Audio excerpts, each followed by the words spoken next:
Bonjour et bienvenue dans Archi-Urbain, l'émission qui vous parle d'architecture et d'urbanisme. Les 6, 7 et 8 octobre prochains, c'est le retour de Sustainable Architecture Days dans le cadre de l'Archi Week. Et parmi les 6 visites que l'on vous a préparées, la première parlera de la place du Châtelain qui est en pleine rénovation. Et on va découvrir en collaboration avec la commune d'Ixelles et le bureau d'architecture tactique en quoi correspond la rénovation de cette place. On est sur la place du Châtelain, au cœur d'Ixelles, On parle du quartier Châtelain, donc on est sur la place éponyme. à côté de la rue commerçante du Bailly et du parvis de la Trinité, juste à côté, donc dans un ensemble d'espaces publics très importants à Ixelles.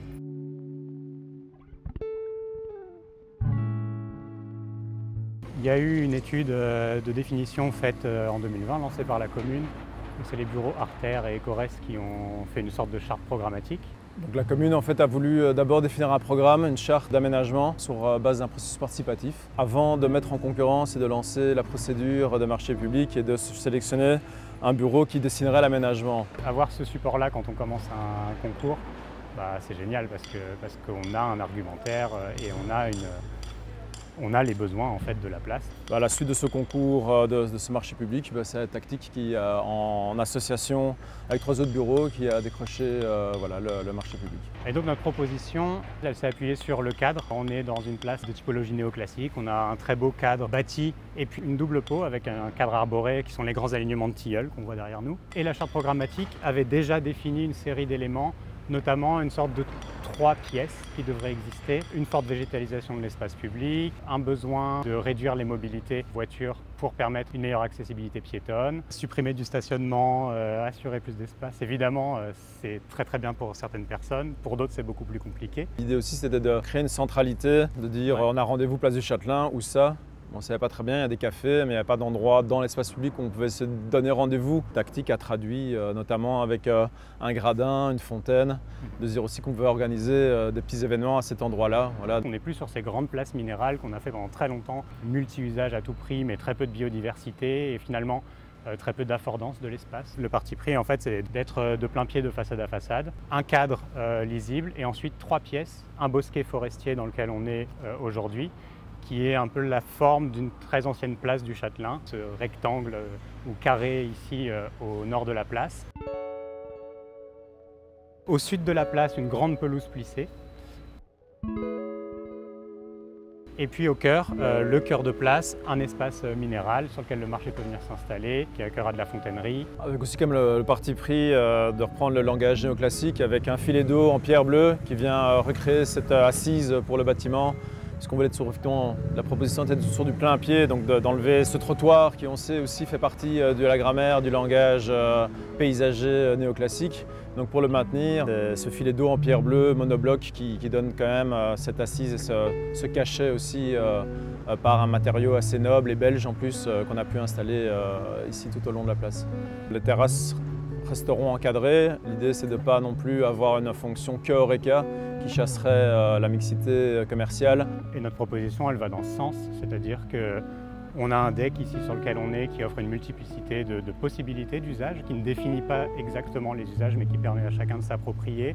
On a une grande pelouse plissée au sud pour que les enfants puissent jouer, pour que les gens puissent s'installer. On a travaillé aussi sur les tilleuls existants avec une fonction hyper importante, de plus en plus avec les fortes chaleurs qui arrivent, de pouvoir s'installer sous les tilleuls. La place, elle permet ça. On va avoir un grand gradin, une grande tribune, multiplier les possibilités d'espace sans définir directement les usages.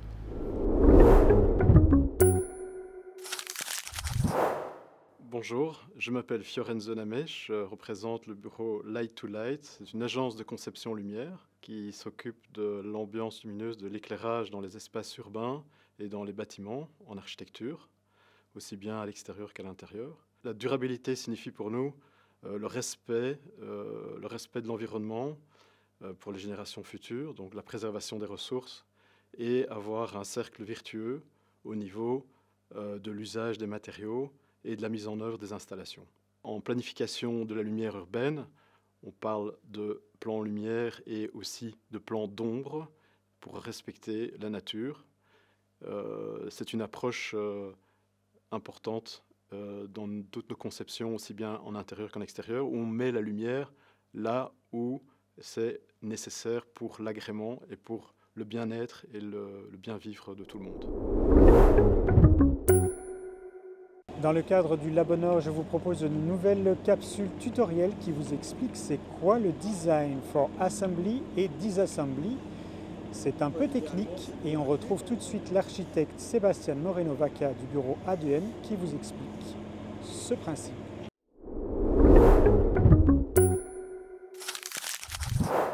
L'épuisement des ressources disponibles en fait, qu'on a dans la construction est arrivé plus vite que prévu. On a connu des augmentations aussi de prix sur les matières.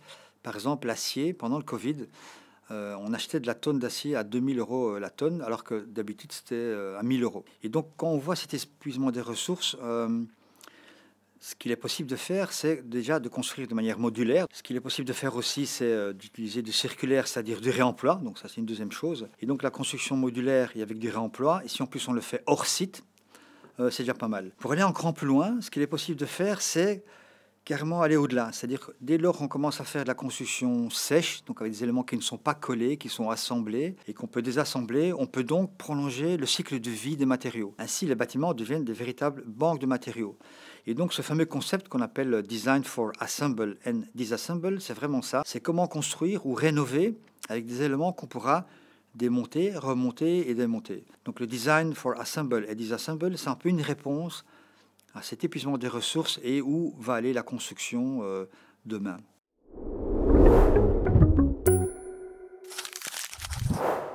Bonjour, je suis Jean-Didier Stellinkers, je suis architecte, gérant de la société Sunsoak Design depuis 2015.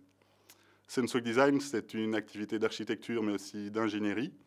On y dessine des grandes structures solaires, des grandes verrières, des grandes façades, parfois des bâtiments solaires pour la ville, mais aussi pour les infrastructures. Et dans un second temps, dans une nature protégée, au niveau du paysage, on va essayer de faire des structures qui se marient avec des paysages délicats dans une nature protégée. Et puis, c'est invité la demande de bâtiments classés, anciens, historiques.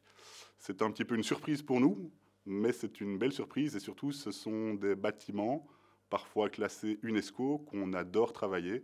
Et c'est aujourd'hui une part assez substantielle de notre activité. Alors, la durabilité pour nous, c'est évidemment quelque chose de très important. Et surtout, j'ai un avis assez précis sur une question qui est d'inverser notre pensée actuelle, de passer du « quel est le besoin » à « comment je le satisfais ».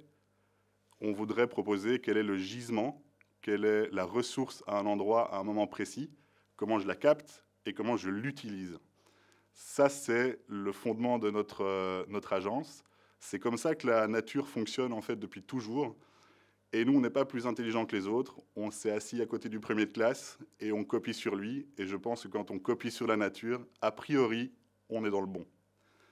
Alors, comment est-ce qu'on l'applique dans notre activité? Ce qu'on produit avec le bureau d'architecture, ce sont des interventions beaucoup sur du patrimoine existant. Ce qu'on veut faire, nous, vraiment, c'est l'update de la ville actuelle. Quand on fait se marier ces technologies nouvelles avec le bâti existant, on arrive à des formes nouvelles. Surtout quand on parle de vieilles pierres, de bâtiments classés UNESCO, on arrive à des résultats qui, par contraste, sont assez saisissants. Et ce sont des formes qu'on doit pouvoir s'approprier. Je pense, moi, que ça va devenir une sorte de totem, de marquage temporel dans la ville, en tout cas dans sa partie visible, de l'époque actuelle. Alors, nous, on voudrait idéalement des interventions teintées de beaucoup de simplicité, parce que paradoxalement, le solaire, c'est quelque chose d'ultra simple, c'est pas technologique. Nos dessins sont assez sobres, assez immédiats, et je pense qu'à partir du moment où la sobriété deviendra très élégante, elle sera plus vecteur d'un sentiment de restriction, mais elle pourrait être vecteur d'un sentiment plutôt d'excitation et d'envie. C'est ce qu'on voudrait faire. J'ai quitté la place du Châtelain pour me retrouver à Rotterdam où la Biennale d'architecture, en collaboration avec le Festival du film d'architecture de Rotterdam, a organisé le dimanche 8 octobre la projection de mon film In Vivo. InVivo revient sur le travail curatorial de l'équipe de Bento lors de la Biennale d'architecture de Venise qui s'est déroulée en 2023.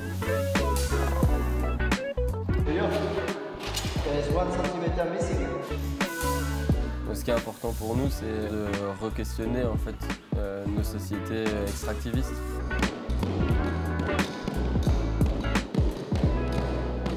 Quand j'étais à Oman, j'ai dit aux garçons, ok les gars, il y a le concours pour Venise, il faut qu'on y aille. On parlait depuis un moment, encore une fois de changer d'échelle, il faut qu'on fasse un pavillon. On leur voulait plus bas pour que les gens se rendent compte un peu de ce que c'est.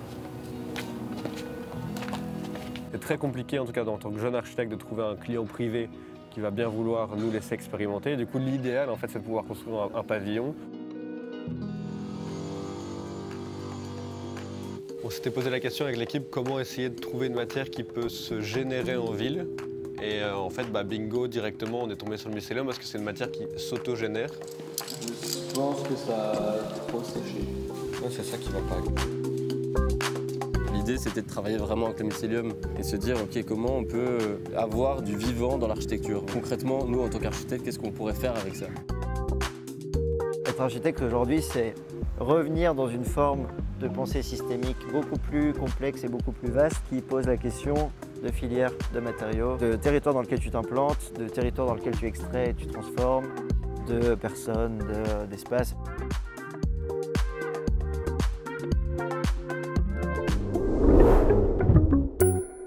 Ce sera tout pour cette émission. On se retrouve très rapidement sur BX1 pour un nouvel épisode d'Archi Urbain. D'ici là, n'oubliez pas de nous suivre sur le site www.archiurbain.be. Je vous souhaite une très bonne semaine. Merci de votre fidélité. À bientôt. Au revoir.